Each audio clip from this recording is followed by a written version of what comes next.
Hola a todos, mi nombre es Ricardo Valderrama. El año era 1998. Yo vivía en un estado perpetuo de sudor frío en Bogotá, una ciudad que me parecía cada vez más densa y opresiva. Mi apartamento en la Candelaria se había convertido en una celda empapelada con mis propias neurosis. Llevaba 12 años cargando un secreto, un evento ocurrido en mi infancia en el pueblo de Villa de Leyva que, al principio, creí que era solo un mal sueño, pero que con el tiempo se había manifestado en mi vida adulta como un parásito invisible. Me estaba consumiendo. La carga se sentía física, como si mis pulmones estuvieran llenos de tierra húmeda y mis huesos de plomo. Yo era un hombre de orden, contador de profesión, acostumbrado a que los números cuadraran, pero mi vida ya no cuadraba. Las noches eran lo peor. Escuchaba rasguños leves en las paredes, siempre a la misma hora, las 3:30 de la mañana. Eran sonidos que solo yo percibía. Mi esposa, Clara, dormía profundamente a mi lado, ajena a la procesión silenciosa de mi pánico. Había intentado documentar el secreto. Llené cuadernos con dibujos crípticos de figuras alargadas y sombras sin rostro, notas garabateadas sobre la ubicación exacta de un antiguo pozo seco cerca de la finca de mis abuelos. Sentía que si no lo soltaba, mi mente se desintegraría, que me convertiría en polvo frente a mi propia familia. La única forma de liberarme era revelarlo, arrojar esa podredumbre al mundo y esperar que la luz la disolviera.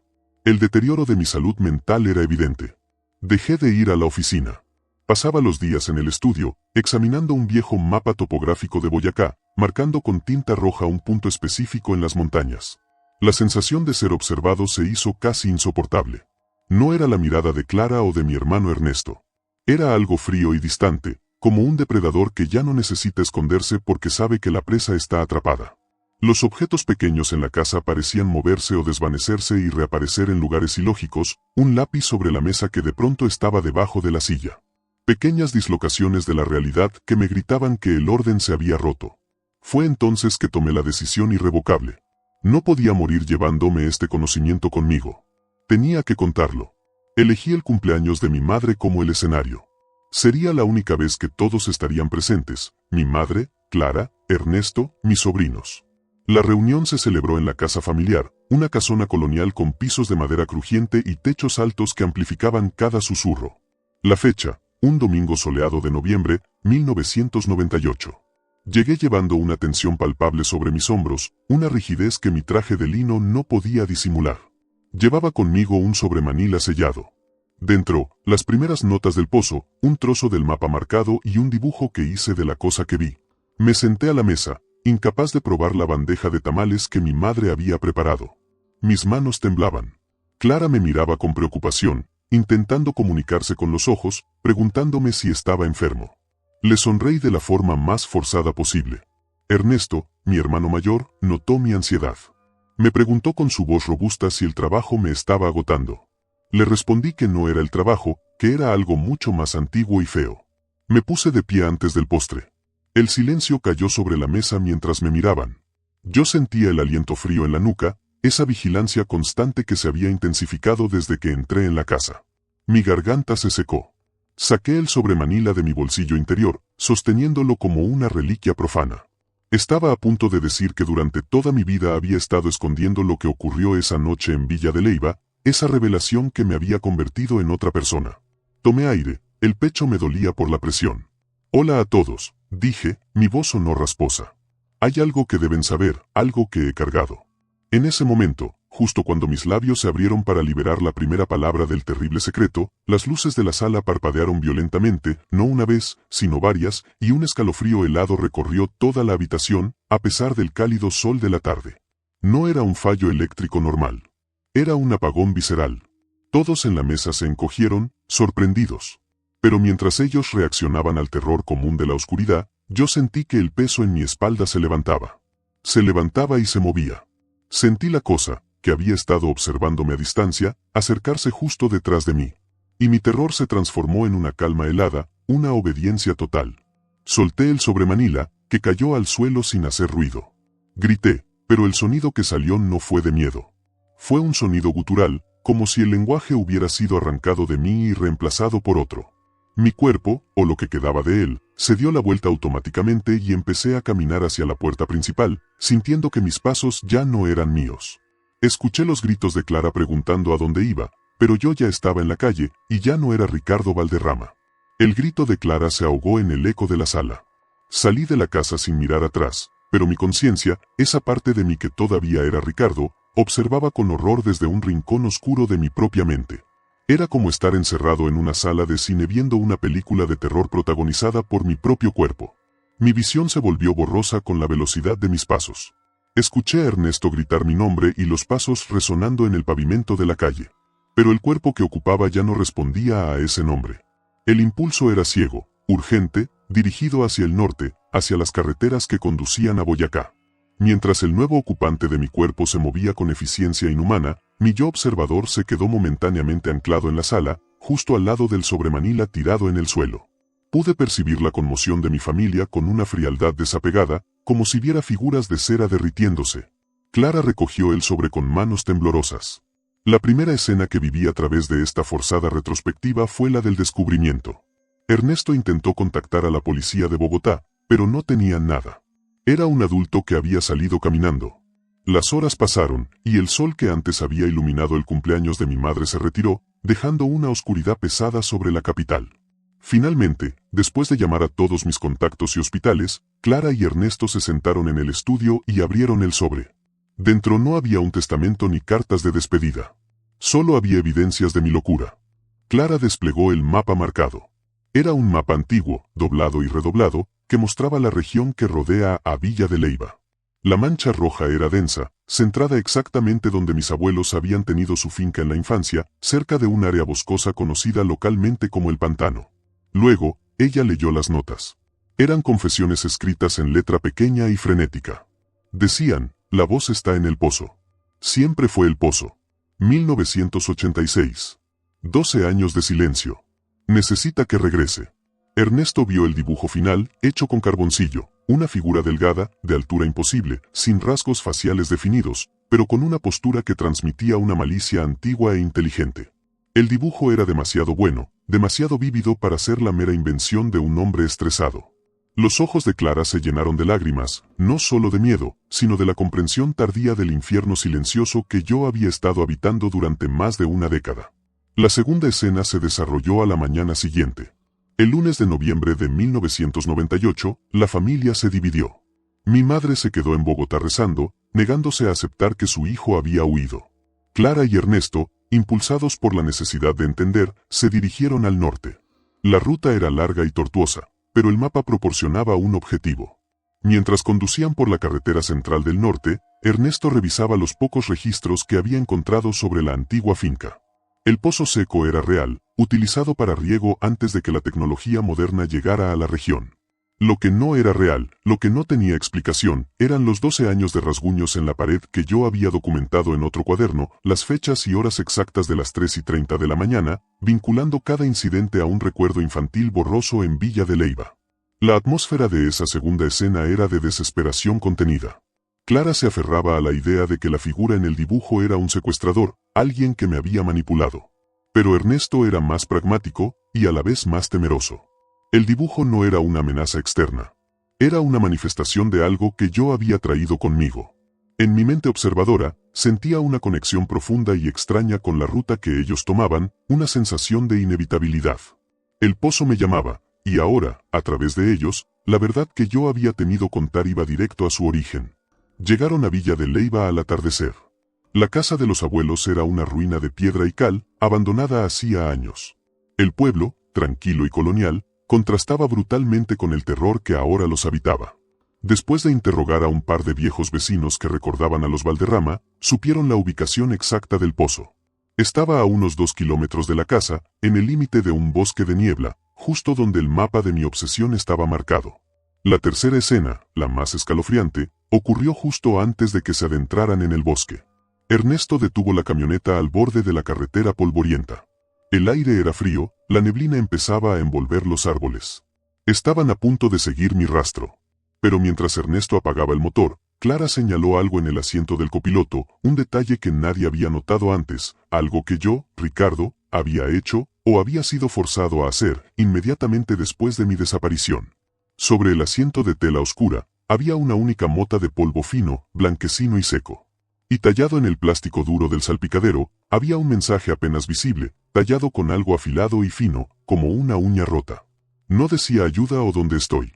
Decía algo en un idioma que ninguno de los dos reconoció, una serie de símbolos angulares y extraños. Pero debajo, tallada con una claridad espantosa, estaba una única palabra en español. La palabra era nido. Un nido, grabado en mi camioneta, lejos de la selva de asfalto de Bogotá, esperando en la entrada de ese bosque olvidado. Mirando esto, se dieron cuenta de que mi cuerpo no solo había caminado hacia Villa de Leyva, sino que había conducido mi camioneta hasta allí, y luego se había deshecho del vehículo y de sí mismo, dejando esa marca como un saludo silencioso a la cosa que me había reclamado. La niebla era un sudario frío que envolvía los árboles al oeste de Villa de Leyva. Yo, la conciencia residual de Ricardo, sentía la humedad gélida de ese bosque a través de los ojos de Clara y Ernesto. Ellos caminaban siguiendo el mapa, la linterna de Ernesto cortando haces de luz amarillenta en la densa vegetación. Era un miércoles de noviembre de 1998. El silencio del campo era más aterrador que cualquier grito, solo interrumpido por el crujido de las ramas bajo sus botas. La tensión entre ellos era espesa. Clara todavía se negaba a aceptar la verdad. Yo no había sido secuestrado, yo había ido voluntariamente, aunque obligado. Finalmente, el bosque se abrió levemente, revelando la estructura circular de piedra antigua. Era el pozo. Un agujero negro en la tierra, cubierto de hiedra y musgo centenario. Mis abuelos lo habían abandonado antes de mi nacimiento, pero en mis sueños, en mis pesadillas de los últimos 12 años, nunca había dejado de existir. Sentí una oleada de repulsión y fascinación.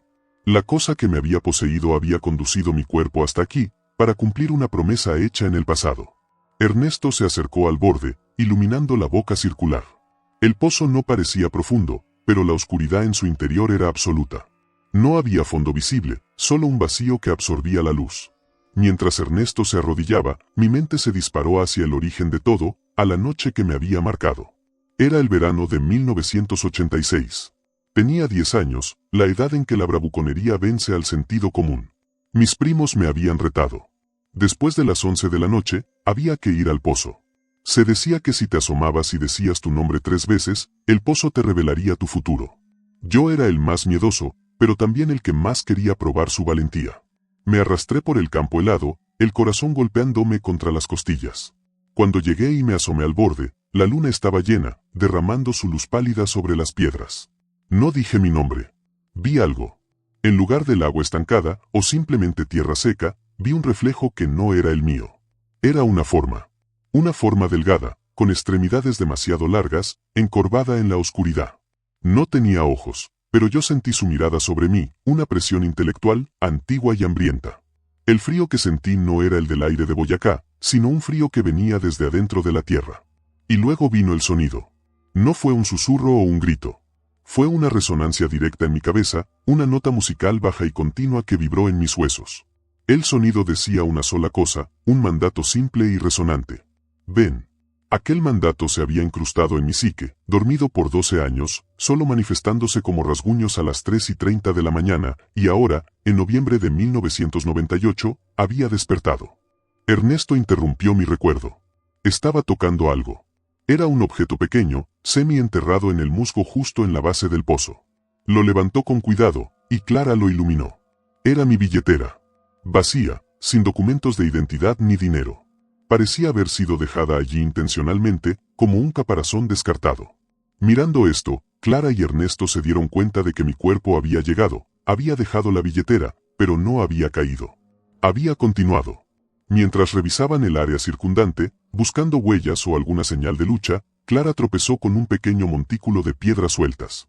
Al moverlas, descubrió algo espantoso.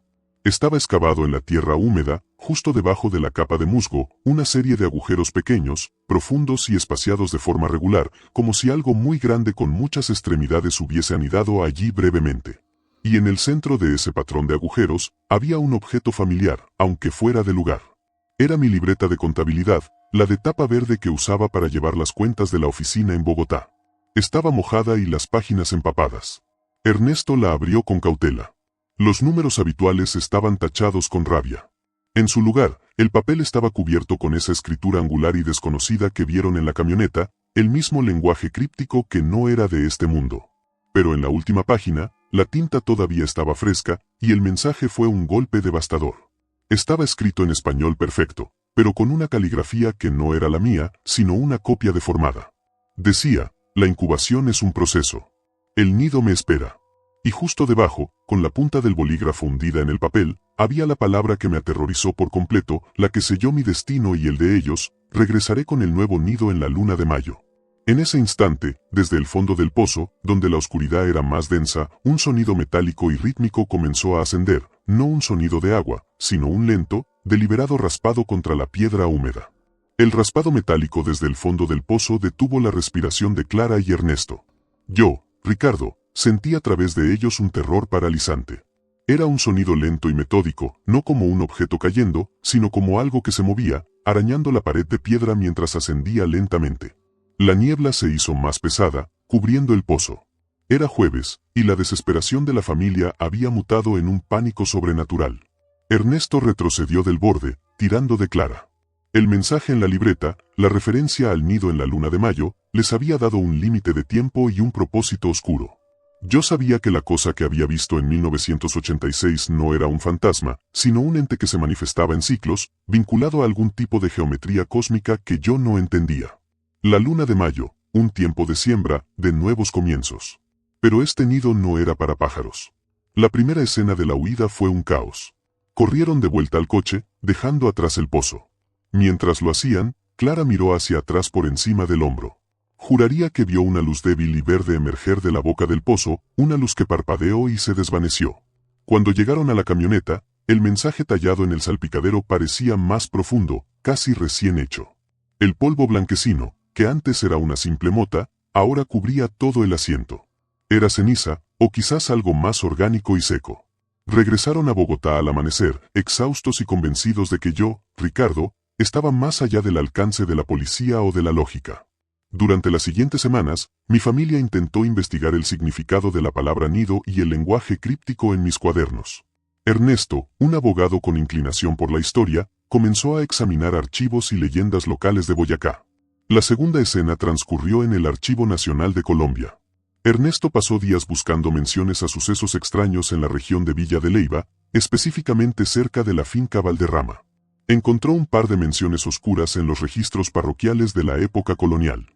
Documentos datados en el siglo XVII, que hablaban de una epidemia de melancolía entre los campesinos locales. Los escritos de un cura de la época relataban cómo varios jóvenes varones de la región se habían desvanecido misteriosamente, alegando ser llamados por la voz del lugar sagrado, el pozo. Lo más aterrador fue el patrón. Cada desaparición estaba marcada en los registros por un símbolo, un dibujo angular que Ernesto reconoció inmediatamente, el mismo símbolo que yo había tallado en mi camioneta.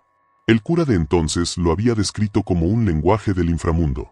El texto terminaba con una nota apocalíptica: la cosa espera los ciclos de la siembra. Cuando la luna de mayo esté llena, el cuerpo es llevado y purificado para el nido. La revelación de la historia colonial me aterrorizó. Yo no era el primero. Mi destino había estado sellado desde que la vi en 1986. Fui un eslabón en una cadena de posesiones cíclicas. Mi cuerpo se había convertido en un vehículo, y la entidad solo esperaba el momento astrológico preciso para llevar a cabo su propósito. Ernesto y Clara se miraron, comprendiendo que mi desaparición era parte de un evento histórico y recurrente. La tercera escena, el clímax emocional de su búsqueda, ocurrió a principios de mayo de 1999. El aniversario de mi desaparición se acercaba. Mis padres estaban devastados. Clara y Ernesto habían vendido gran parte de mis posesiones para financiar una investigación privada que no arrojaba resultados. Estaban en mi estudio, un lugar que ahora se sentía vacío y frío, revisando por enésima vez los cuadernos llenos de mis dibujos y obsesiones. Clara, al levantar un montón de folletos viejos sobre geología de Boyacá, notó una pequeña tabla suelta en el fondo del cajón de mi escritorio. Estaba marcada con una sola letra, R. Era un viejo recuerdo de la infancia. Al voltearla, descubrió que era hueca. Dentro había un pequeño rollo de papel, tan fino como el papiro. Ernesto lo desarrolló con guantes. No era mi caligrafía ni los símbolos crípticos. Era una letra perfecta y elegante. El mensaje era corto. Era de mi abuelo, fallecido 20 años atrás. Se remontaba a 1942.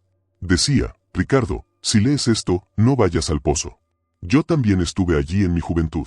La cosa me tomó, y sé lo que quiere. No pude liberarme, pero logré engañar por un tiempo. La única forma de romper el ciclo es que el nido nunca se complete. Me dejó un recuerdo. El dolor es el ancla.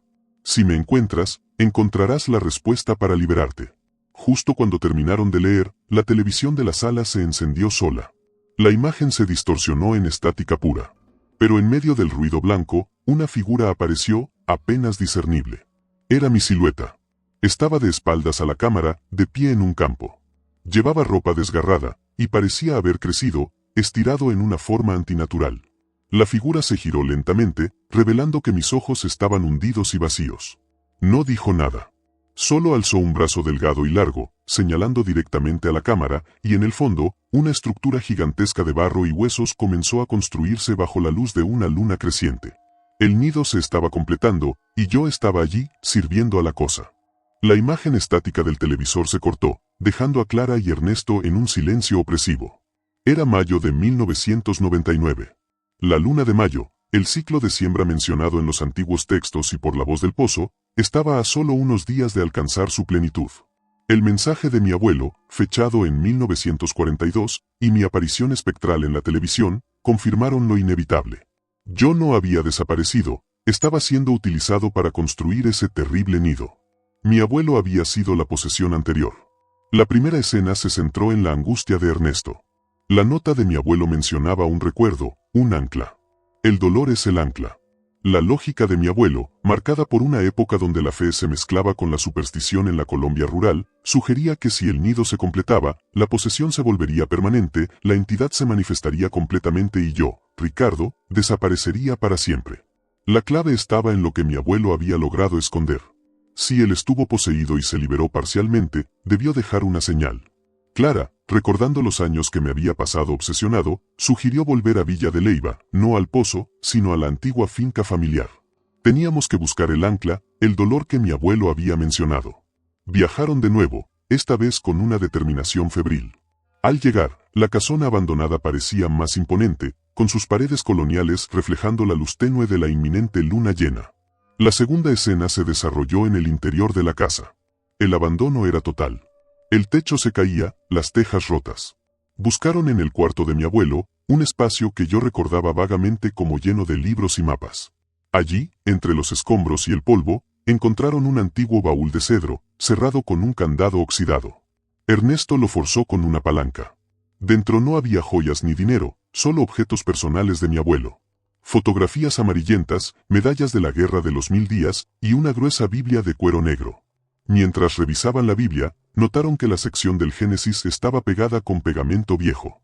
Ernesto, con cuidado, usando un cuchillo para cortar el borde reseco, reveló un compartimiento secreto. Dentro había un pequeño medallón de plata y una nota. La nota era un fragmento de diario, escrito por mi abuela, justo después de la desaparición temporal de mi abuelo en 1942. Decía que él había regresado débil y diferente. Había insistido en que quemaran algo, pero antes de que lo hicieran, él había escondido la prueba. La nota continuaba con una descripción desgarradora. Dijo que lo único que lo había traído de vuelta era la marca del dolor. Que la cosa le exigía un sacrificio, un ancla para la posesión. Y que él había dejado esa ancla donde nadie buscaría, en el lugar de su mayor triunfo. El texto terminaba con una frase críptica: el dolor de la tierra en el lugar de la vida. Clara recordó un detalle sobre la vida de mi abuelo. Él no era originario de Villa de Leyva, sino de una zona al sur, en Cundinamarca, famosa por sus minas de sal. La tercera escena los llevó lejos de Villa de Leyva, en una carrera contra el tiempo. La luna de mayo estaba a una noche de ser completa. Viajaron hacia Zipaquirá, la ciudad de la Catedral de Sal. El mayor triunfo de mi abuelo, antes de casarse, había sido ser capataz de una de las minas. El dolor de la tierra.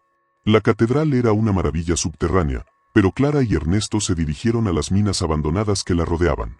Encontraron los viejos archivos de la mina en un cobertizo polvoriento.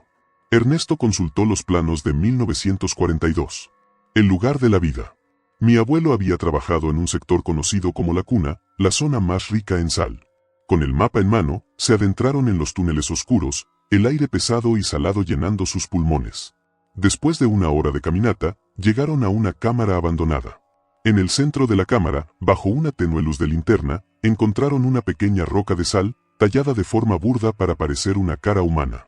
Era una ofrenda a la mina. Al moverla, descubrieron una pequeña cavidad. Y allí, envuelto en una tela de lino, estaba el ancla. No era un objeto.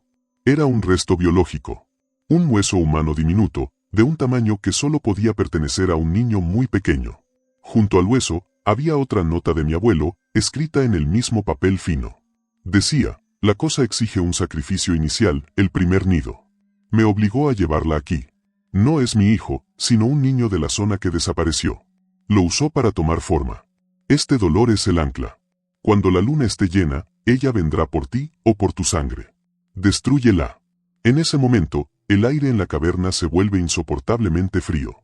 Escucharon un sonido de resonancia profunda en el túnel, una vibración baja que se acercaba. Un crujido de sal bajo pasos pesados. Y de la oscuridad del túnel, dos luces verdes comenzaron a brillar, acercándose rápidamente. No había duda, la entidad me había seguido hasta el ancla. Y yo, Ricardo, en mi prisión mental, supe que mi cuerpo estaba a punto de completar el ciclo y que la cosa, ahora, estaba lista para tomar a Clara o Ernesto como el próximo nido. El sonido se hizo ensordecedor en la cámara de sal, un crujido de gravilla bajo pasos que se acercaban con una velocidad antinatural. Las dos luces verdes pulsaban en la oscuridad, un par de ojos biológicos que no tenían por qué estar allí. Yo, Ricardo, sentí que la cosa me usaba para proyectar terror, para advertir a Clara y Ernesto de su inminente llegada. El hueso del niño sacrificado, el ancla del dolor, ardía con una energía fría en la mano de Ernesto. Era la noche de la luna llena de mayo de 1999. La primera escena fue el enfrentamiento en la mina. Cuando la figura emergió de la oscuridad, no era la sombra indefinida de mis dibujos. Era mi cuerpo, el cuerpo de Ricardo Valderrama, pero distorsionado por la posesión. Estaba demacrado, pálido, y su altura parecía haber aumentado artificialmente. Los ojos, sin embargo, eran las luces verdes, brillantes e inhumanas.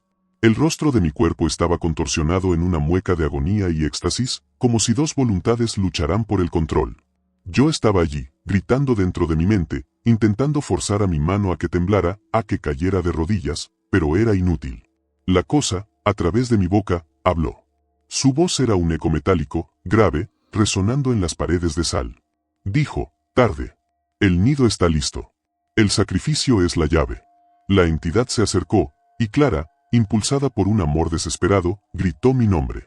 Ricardo, soy Clara. Pero los ojos verdes solo parpadearon con desinterés. Ernesto, consciente de que no podía luchar físicamente contra lo que me controlaba, sostuvo el hueso en alto. La segunda escena fue el momento de la verdad. Recordando las palabras de mi abuelo, destrúyela. El dolor es el ancla. Ernesto se dio cuenta de que el hueso no era un arma, sino el recuerdo de un sacrificio.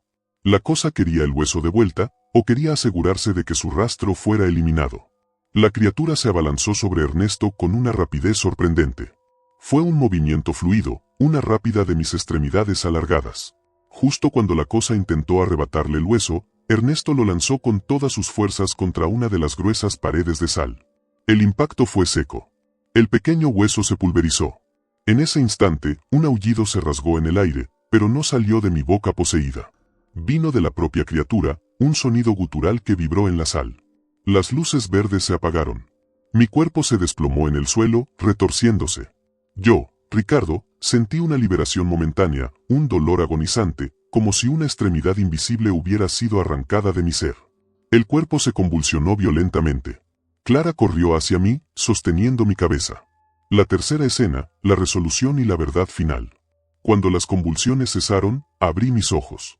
Eran mis ojos, cansados y llenos de lágrimas, no el verde pulsante. Miré a Clara, y por primera vez en meses, pronuncié su nombre. Clara. La volví a ver. El alivio fue inmenso. Había vuelto. Pero la liberación duró apenas unos segundos. Justo cuando Ernesto se acercó, una sombra comenzó a ascender por las paredes de la cámara. Era negra, sin forma definida, pero inmensa. Era la verdadera forma de la cosa, liberada del ancla del nido y del cuerpo del niño sacrificado. La entidad me había usado para buscar y destruir el ancla. Ahora, era libre de tomar forma completa. Me levanté, débil, sintiendo la presencia. No era posesión. Era absorción. La sombra me envolvió. Miré a Clara y Ernesto con una lucidez terrible, sabiendo que este era el fin. Susurré, el pozo no es el nido. Es la puerta. Y me entregué. Mi cuerpo se disolvió ante sus ojos, no en sangre ni en carne, sino en un torrente de ceniza blanquecina, el mismo polvo que habían encontrado en mi camioneta y en la entrada del pozo. La entidad, sin mí, ya no tenía un ancla en ese plano. La sombra se encogió, se condensó y se deslizó hacia los túneles oscuros de la mina, buscando otro ciclo, otro lugar de siembra. Ernesto y Clara se quedaron solos, cubiertos de mi ceniza. Yo ya no existía. Mi cuerpo y mi espíritu se habían evaporado, absorbidos por esa revelación prohibida que había marcado mis pasos desde la infancia. Ernesto recogió un puñado de mi ceniza. Encontró algo duro en medio del polvo. Era mi anillo de bodas, la única cosa física que había sobrevivido a la disolución.